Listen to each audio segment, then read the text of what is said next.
सुरुवातीलाच बातमी आहे 26/11 हल्ल्याच्या संदर्भात, कारण 26/11 हल्ल्याला 16 वर्ष पूर्ण झालेली आहेत। मुख्यमंत्री आणि उपमुख्यमंत्री आदरांजली वाहणार आहेत। 26/11 हल्ल्याला 16 वर्ष पूर्ण झालेली आहेत आणि 16 वर्षांनंतर सुद्धा या आठवणी ताज्या आहेत, कारण मुंबईवर हल्ला झाला होता। कित्येक पोलीस इथे शहीद झाले होते, त्याचबरोबर कित्येक लोक मरण पावली होती। हा हल्ला अद्यापही त्याच्या हल्ल्याची आठवणी ताज्या आहेत आणि 26/11 हल्ल्याला 16 वर्ष पूर्ण झालेली आहेत आणि याच निमित्ताने आता मुख्यमंत्री एकनाथ शिंदे, दोन्ही उपमुख्यमंत्री आदरांजली वाहणार आहेत। आपण पाहतोय इथे मंगलप्रभात लोढा सुद्धा उपस्थित आहेत, त्याचबरोबर दीपक केसरकर सुद्धा उपस्थित आहेत। 26/11 हल्ल्याला 16 वर्ष पूर्ण झाली असून आणि यावेळी आदरांजली वाहण्यासाठी, शहीदांना आदरांजली वाहण्यासाठी इथे प्रमुख मंडळी, नेते मंडळी उपस्थित आहेत।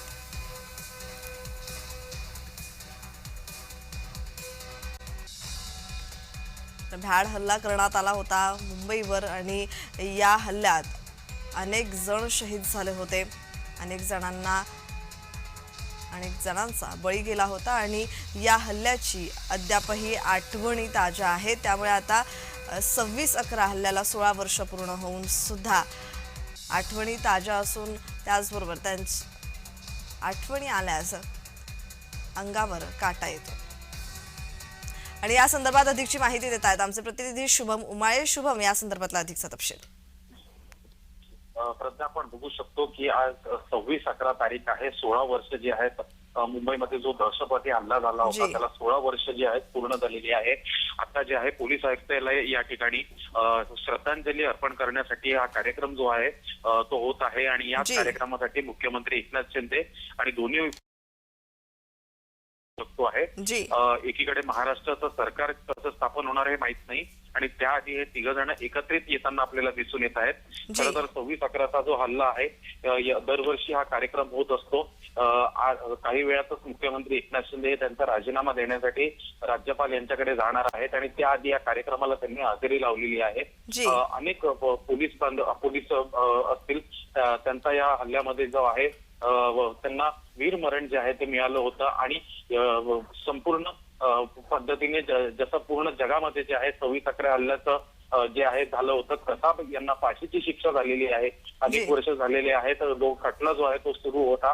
खूप मोठ्या प्रमाणात जो आहे नुकसान जे आहे झालं होतं। आपण आपले अनेक भारतीय नागरिक असतील किंवा विदेशी नागरिक होते जे मुंबईमध्ये आले होते, त्यांचा देखील या हल्ल्यामध्ये मृत्यू झाला होता आणि अशाच सगळ्या गोष्टी ज्या आहेत समोर आल्यानंतर आज श्रद्धांजली अर्पण करण्याचा कार्यक्रम जो आहे तो सुरू आहे। प्रज्ञा जी जी जी जी जी धन्यवाद शुभम, तुम्ही दिलेल्या माहितीसाठी। तर 26/11 अर्थात 26 नोव्हेंबर 2008 रोजी मुंबईवर झालेला दहशतवादी हल्ला असा भ्याड हल्ला होता, जो मुंबईची ओळख बनू पाहत असला तरी मुंबईला कधीच ती आपली ओळख बनू द्यायची नव्हती।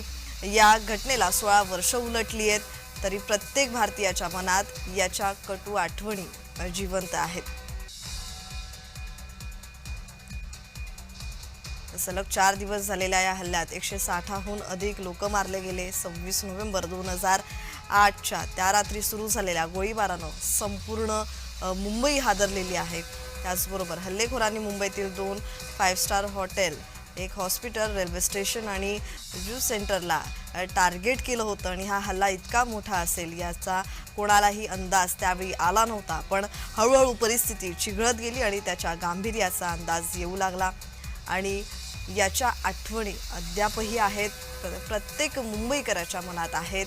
आणि आता सध्या आपण पाहतोय मुंबई पोलीस मुख्यालयातली ही दृश्य आणि इथे देवेंद्र फडणवीस, मुख्यमंत्री एकनाथ शिंदे, अजित पवार आणि अनेक मान्यवर मंत्री, मंगलप्रभात लोढा, दीपक केसरकर हे सुद्धा इथे आदरांजली वाहण्यासाठी उपस्थित आहेत। रश्मी शुक्ला सुद्धा दिसत आहेत। रश्मी शुक्ला यांनी शहीदांना, हुतात्म्यांना आदरांजली वाहिलेली आहे। त्याचबरोबर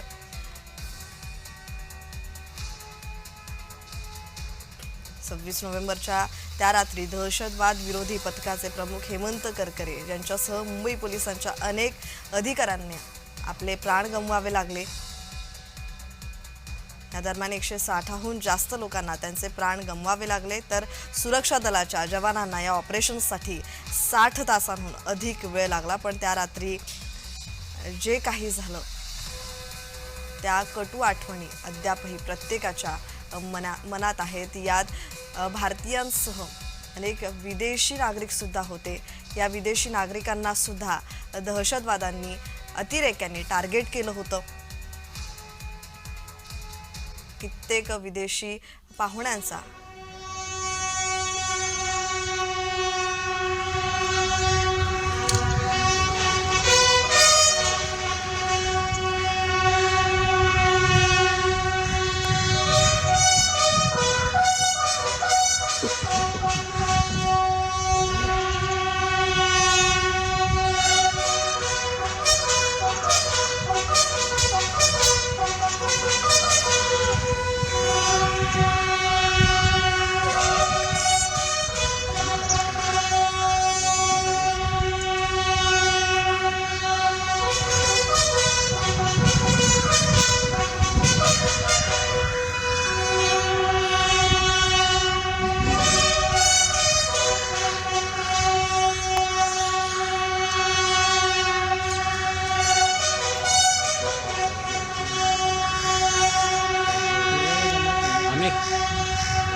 आदरणीय राज्यपाल महोदय श्री सी राधाकृष्णन शहीदांच्या कुटुंबियांची भेट घेणार आहेत।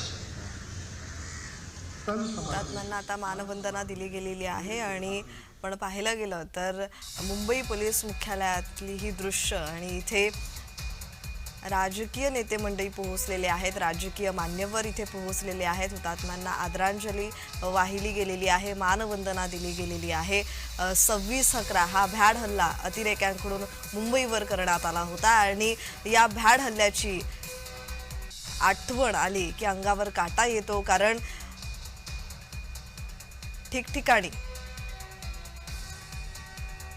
मृतदेह